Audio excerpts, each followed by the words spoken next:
Fala, meus amigos, muito boa noite a vocês. Vamos aguardar o pessoal entrar. Hoje quero trocar ideia com vocês sobre um negócio muito importante, um assunto de extrema importância do nosso interesse: treinamento neuromuscular, treinamento resistido para peito. Maria Jordana, Mari Vieira, grande Maurício Menicati, boa noite a todos vocês. Personal Trainer Rodrigo, boa noite. Vamos esperando nossos amigos entrarem na nossa live atípica, quarta-feira. Nando Personal, boa noite. Espero que vocês estejam muito bem. Professor Lélio, peito de aço, isso mesmo. Vamos aguardar nossos amigos entrarem. Boa noite, Nando. Maria Jordana, muito bem-vindo. Alexandre, MR Personal, treinador Sente. Gente, sintam-se desde já acolhidos, que vocês estejam dispostos a ouvir e a fazerem muitas perguntas sobre esse tema que é de fundamental importância. Grande Lélio, uma boa noite para você. Leandro Dias, seja muito bem-vindo.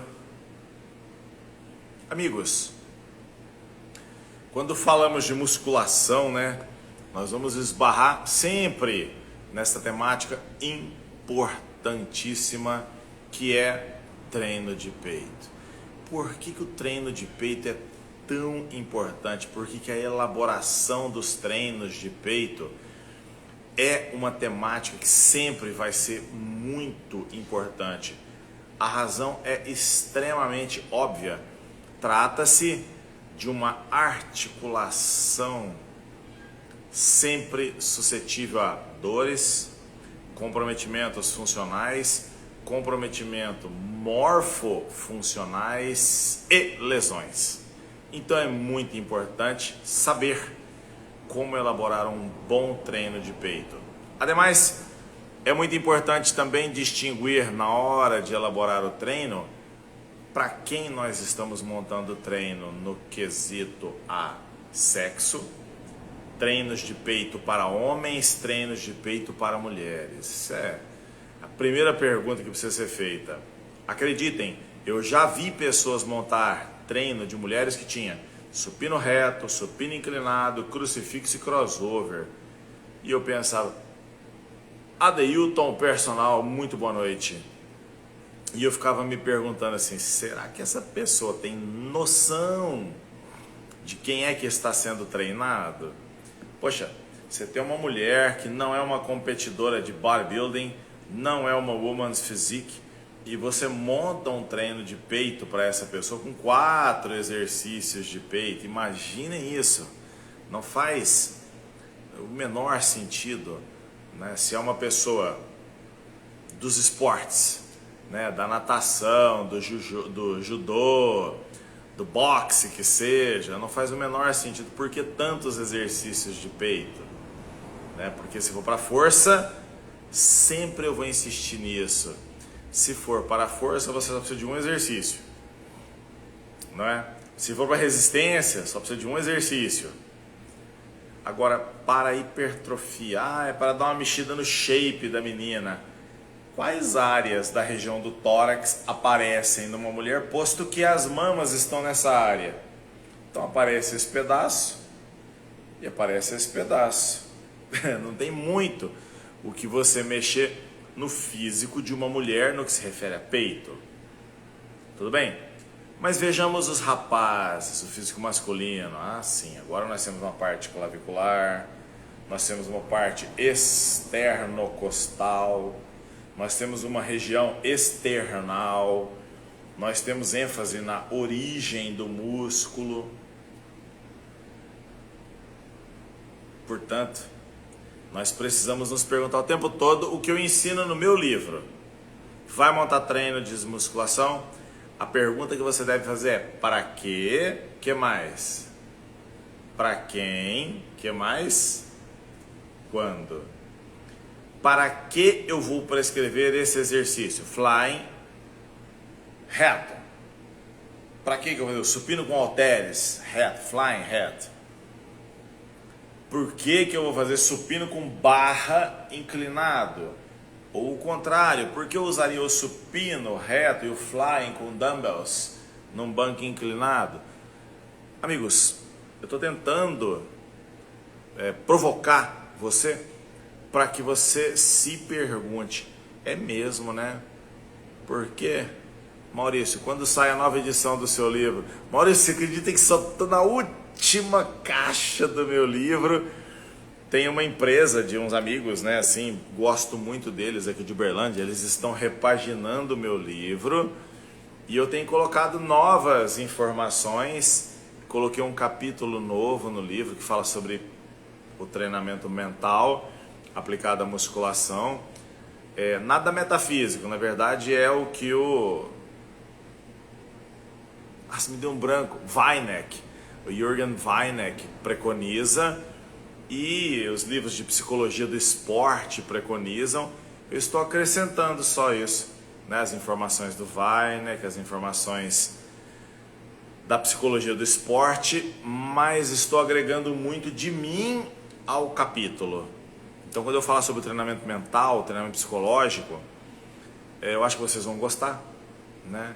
E eu espero de verdade que vocês adquiram a nova edição do livro, porque ela foi escrita com amor muito grande. Algumas coisas que estavam descritas e que não conseguiram atingir a todos, elas estão sendo escritas de uma forma menos elaborada. Eu tirei um pouco de referências bibliográficas, eu percebi ao longo das vendas todas, eu percebi, você estava naquele curso, né? Nessa época eu dava aula com o pessoal da pós que os trouxe.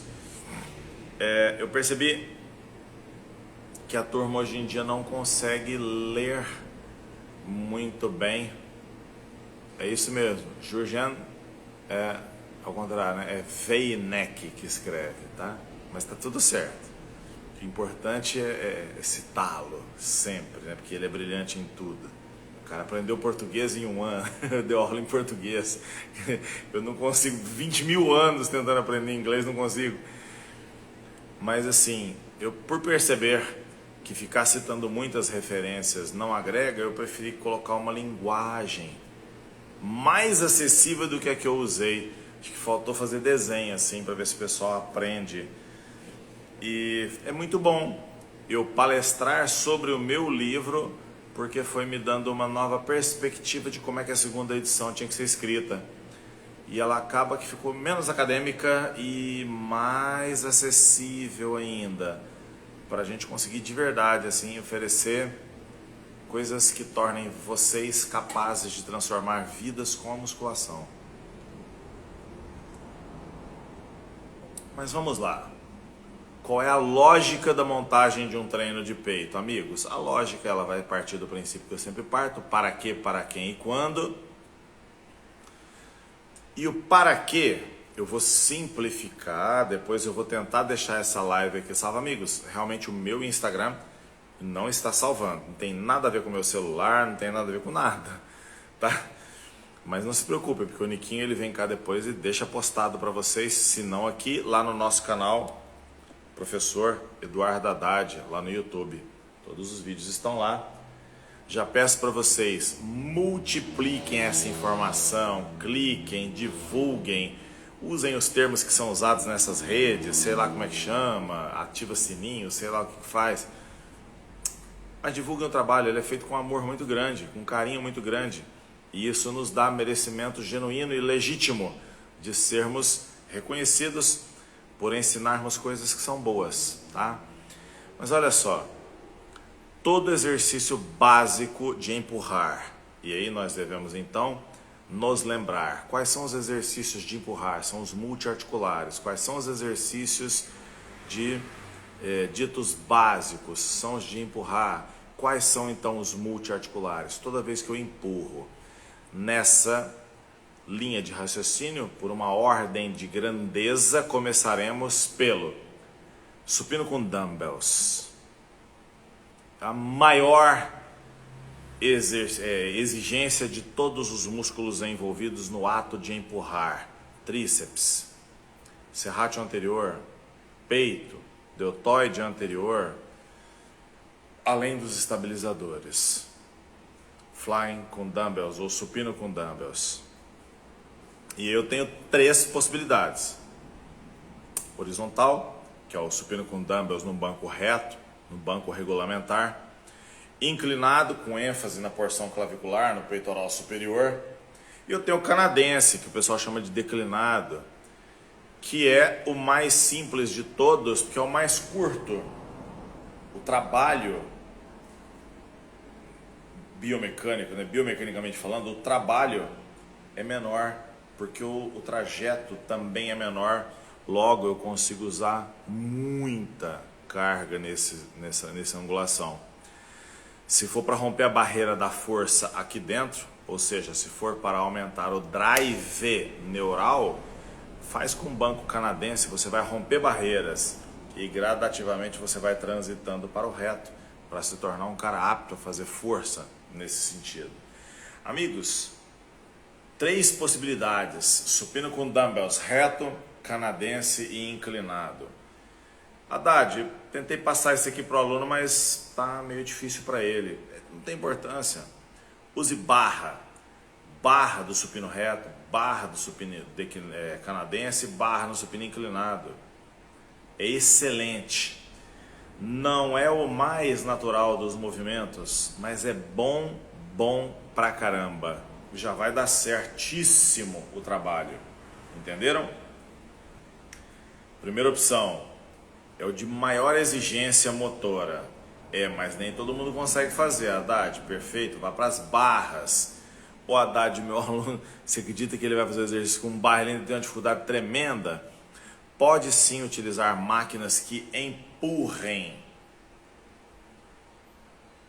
Supino sentado, as máquinas isoinerciais da Hammer. Hoje tem várias empresas aqui no Brasil que estão copiando, clonando as máquinas da Hammer e está tudo certo. Aqui no meu estúdio é isso que a gente usa.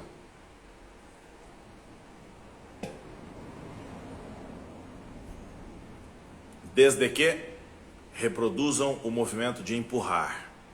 Essa é a primeira escolha de exercício.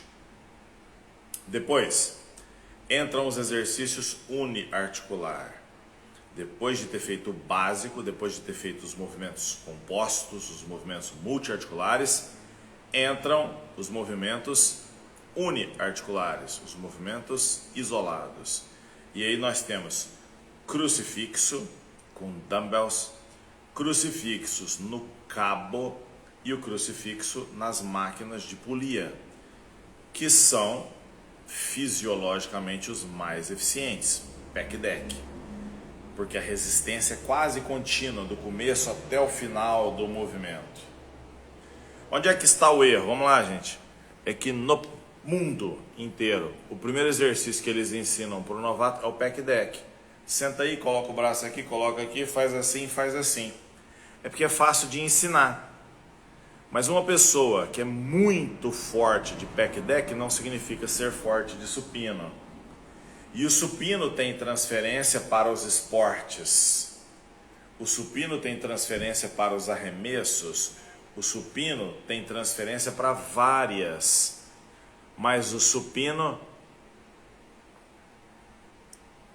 o pec deck, não melhora o seu supino. O supino melhora o seu pec deck. Por isso que o primeiro exercício que deveria ser ensinado são os básicos, são os multiarticulares. Tudo bem? Preferencialmente com pesos livres, e dos pesos livres, preferencialmente um em cada mão. Estou te falando de um mundo ideal, ok? Isso é bom para a aprendizagem, e isso é bom para o treinamento de força. E isso é bom para o treino de resistência. Isso é bom para hipertrofia? Ok, mas nada me impede num treinamento de hipertrofia começar pelos isolados. Nós damos o nome disso de pré-exaustão e faz todo sentido eu ir para um crossover e trabalhar as fibras abdominais, a parte baixa do peito, trabalhar, para depois ir para um supino reto, por exemplo, faz todo sentido. Eu posso colocar um banco inclinado nas polias e trabalhar o peitoral clavicular bastante antes de ir para um supino inclinado, para um flying inclinado com dumbbells. Perfeito. Nada me impede, a não ser a lógica da fadiga. Se eu fiz um excelente trabalho de crucifixo, é de se esperar que o meu ombro também esteja cansado. Então, se eu sou capaz de fazer, vamos lá, supino com dumbbells num banco de 30, 45 graus. Vamos lá, sou capaz de fazê-lo com 30 quilos em cada mão, 40 quilos em cada mão. Se eu fizer um monte de crossover, se eu fizer um monte de crucifixo, quando eu chegar lá, eu já vou estar um pouco cansado. Aqui, ó, Murila Rafael de las Cuevas. Ah, que nome lindo. Você fez o raciocínio mais correto do mundo. Acho que devo chamá-lo de Rafael de las Cuevas. Rafael. Amigo Rafael, mas aí diminuiria a intensidade no básico? Sim.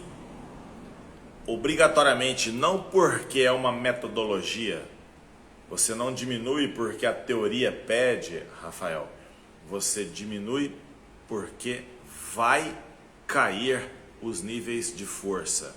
E é por isso que eu disse, minutos atrás, eu começo pelo básico para aprendizagem, eu começo pelo básico para o treinamento de resistência, eu começo pelo básico para o treinamento da força. Para o trabalho de hipertrofia, nada me impede de fazer uma pré-exaustão. Quando a pré-exaustão não vai ser bem-vinda? Quando eu perceber que os níveis de força do meu atleta estão caindo o mês todo. Todo o treino, o supino dele está ficando fraco. Ele fazer supino, sei lá, vamos pegar uma pessoa normal, né? Me chamaram a atenção essa semana num treinamento lá na equipe da minha esposa. Professor, deixa gravado, por favor. Eu tenho tentado, Maurício. Tenho tentado. Mas bom trabalho para você. Chamaram a minha atenção, os professores, né? Toda semana tem reunião com a equipe e eu estou falando sobre periodização com base na lógica que eu ensinava na pós-graduação, que é a lógica que eu escrevi meu livro e que é a lógica que eu desejo do fundo do meu coração. Não é arrogância, por favor, não entendam errado, mas eu espero que vocês aprendam o meu modelo, porque ele é todo baseado na literatura, todo baseado em 32 anos ensinando, e eu percebo que dá muito certo, né? Seguir o que está na ciência e seguir o que a prática nos manda fazer. Portanto, façam uso desse conteúdo, né? E aí os professores falaram, professor, é que às vezes você fala de algumas cargas lá e a gente fica até se sentindo, né, menosprezado, assim, porque aqui na academia também, que é lotado de gente, tem pouquíssimas pessoas que fazem com cargas elevadas. E aí, professor Tiago Trindade, seja muito bem-vindo.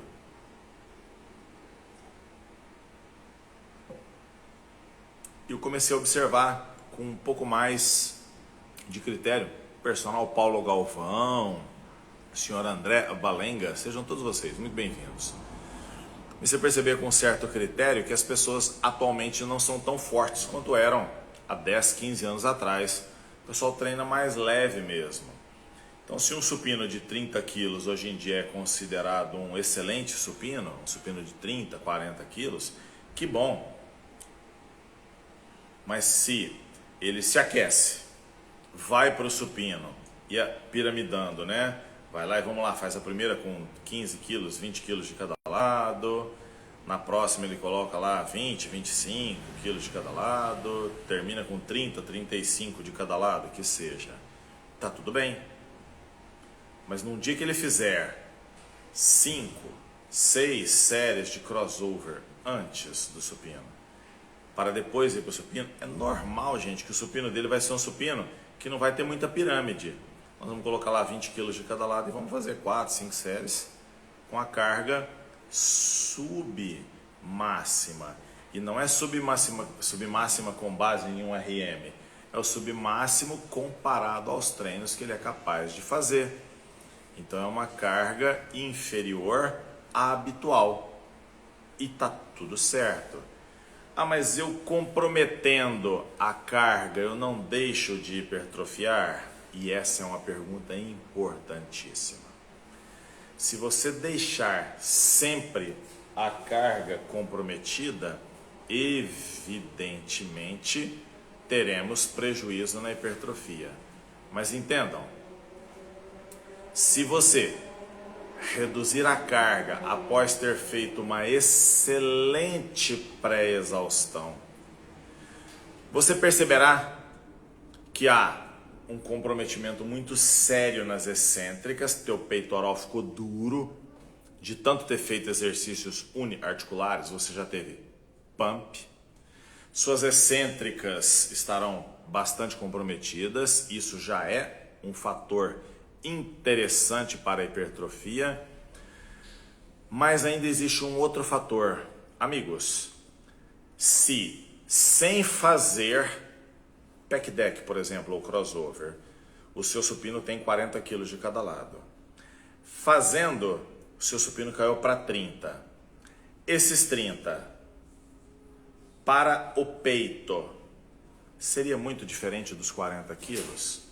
Pergunto, porque há uma possibilidade muito grande de você não estar conseguindo recrutar maximamente o seu peito, exatamente pela fadiga, ok?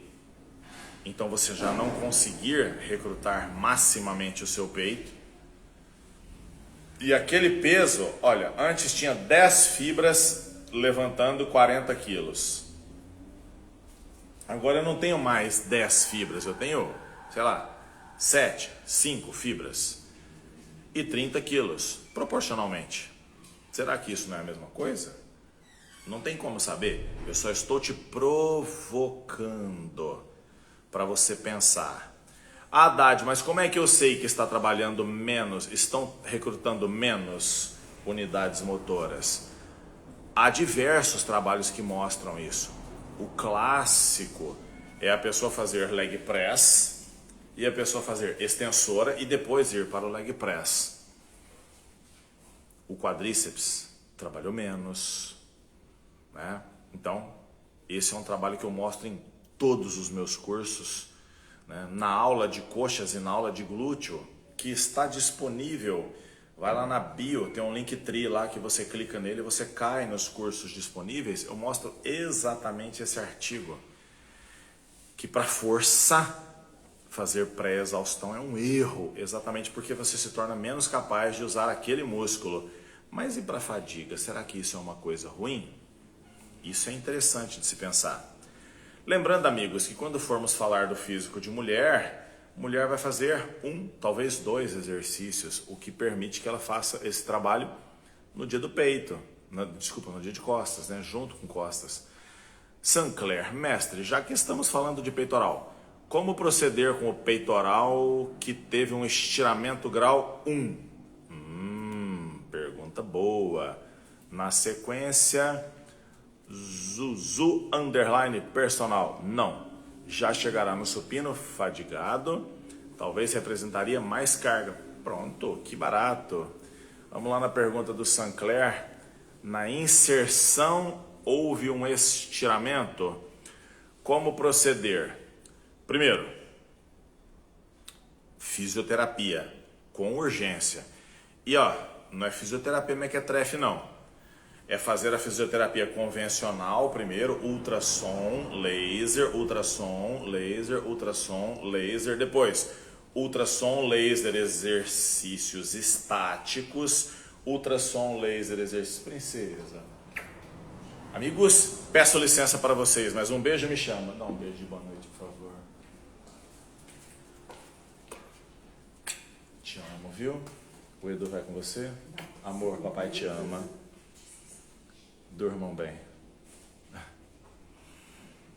Fisioterapia convencional, depois fisioterapia mais a cinesioterapia, que é o exercício para fortalecer a região machucada. Então não adianta vir com elásticos e um monte de coisa. Não, não. É quase que um trabalho isométrico. O fisioterapeuta é a pessoa mais certa para falar disso, evidentemente. Mas nós, com base na fisiologia, com base na cinesiologia, sabemos que vai ser uma tensão aplicada com ênfase em tentar estimular o fortalecimento daquele ponto que está lesionado.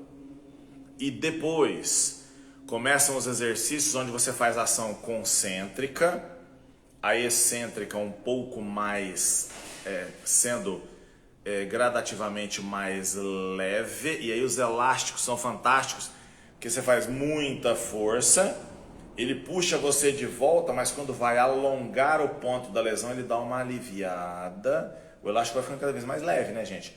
Pensa aqui, ó. Deixa eu fazer assim. Assim, tá? O elástico está preso lá. E eu pego o elástico e puxo para cá. Quando ele volta, no instante em que ele vai aplicar grande tensão no ponto que está se recuperando, ele alivia um pouco. E isso é muito bom. A partir daí, não existe mais a dor, começam os treinos excêntricos. Porque as cargas excêntricas, elas exigem muito da estrutura e é um sucesso, inclusive para o fortalecimento de tendões. Tudo bem? Ok. Então, amigos, primeiro ponto da montagem do treinamento é usar os básicos, os multiarticulares, e depois ir agregando valor com os uniarticulares. Nas fases de hipertrofia, não precisa se preocupar com isso, a ordem já não importa. Nesse caso, fazer multiarticular ou fazer uniarticular para hipertrofia, porque são pessoas que já têm resistência e força. É por isso que o meu modelo de periodização sempre preconiza que você ensine os básicos, os multiarticulares, na fase de aprendizado, na fase da resistência, na fase da força. Só chega na fase da hipertrofia pessoas que já têm coordenação, resistência e força. Não dá para você sair prescrevendo exercícios de hipertrofia onde falta aptidão física. Tudo bem? E mais do que isso, onde falta também um estado mental. Porque uma pessoa que vai treinar resistência, ela já tem que saber fazer o exercício, ela tem que ter um estado mental satisfatório para entender essa dorzinha do exercício é importante. Na força, tem que ter um estado mental tal que a pessoa olhe e fale assim, eu preciso romper com esse peso, eu preciso de vontade de empurrar tanto peso. Ai, nossa, mas está pesado. Essa pessoa não está na hora de fazer força ainda. Tem muita coisa para ser trabalhada. E na fase da hipertrofia é a composição de resistência e força. Na literatura, chamamos de resistência de força. Amigos, o treino de hipertrofia é o pior de todos, porque ele é pesado e dói. Ele é tão pesado, quase semelhante ao de força, um pouco mais leve, é claro. Mas ele é tão duradouro quanto o treino de resistência, com muitas variações de ângulos para trabalhar porções muito precisas do ventre muscular. Então é o pior de todos. O erro que eu vejo nos trabalhos em todos os países que se permitem filmar é que eles tentam montar treinos de hipertrofia para pessoas que não têm aptidão, nem física e nem na mente.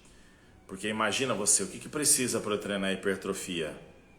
Disposição para fazer a força, e isso está no seu aspecto psíquico e também mental. Você precisa invocar-se para fazer aquele trabalho, você precisa de uma proposição. Você não vai simplesmente entrar debaixo do peso, hoje é para fazer 10, então tá bom. Não.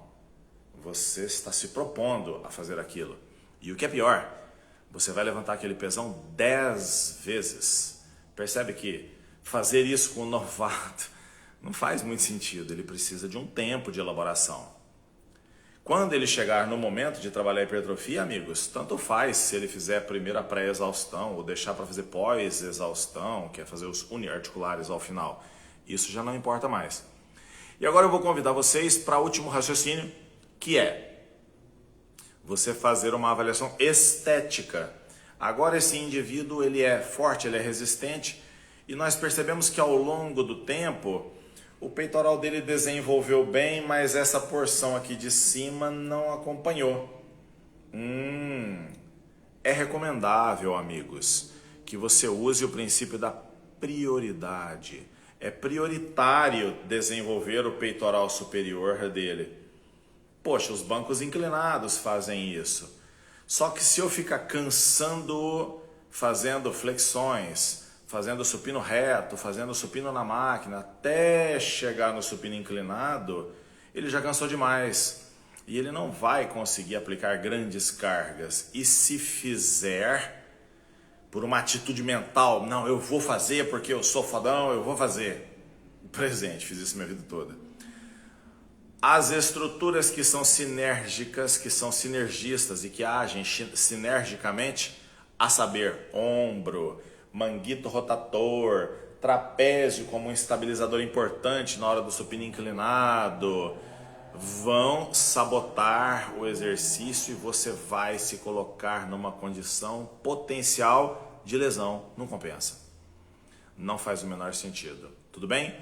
Essas são variáveis importantes para vocês levarem em consideração todas as vezes que forem falar de exercícios de peito. Nós ainda vamos voltar a nos ver essa semana, por isso que o titio não vai falar Feliz Natal e nada disso, tá bom? Beijo no coração de vocês.